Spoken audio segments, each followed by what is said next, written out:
ئێمە لەگەڵ خەڵکی خۆمان لە شاری خۆمان کار بۆ ژیانێکی دروست و ئاسووداکەین.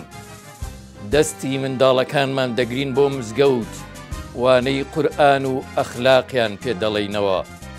ڕێگەی هاوسەرگیری و بەختەوەری بە کوڕ و کچەکانمان پیشانەدەین و فشارەکەین تا سلفەی زەواجیان بۆ دەستەبەرەکەین. مامۆستایان چرای ڕووناکەرەوەی ژیانی ڕۆڵەکانمان دەبن و ئێمەش خزمەتکاری ئەوان. خوشکان و کچان و ئافرەتانمان تاجی سەرسەرمان و دەبینە پارێزەری مافەکانیان. لەگەڵ جووتیاران زەویەکانمان دەچێڵین و بەرهەمی خاک و ئاوی خۆمانەخۆین. ڕێگە نادەین ئەرک و ماندووبوونی جووتیاران بەزایە بچێ. دۆستی ژینگەین و ناهێڵین سروشتی سەوزی هەڵەبجە و هەورامان بێت تەڤێلای بەرپرسەکان.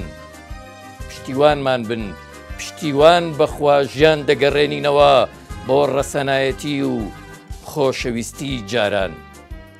عەباس محەممەد، سەرۆکی لیستی کۆمەڵ لە هەڵەبجە، ژمارە 1.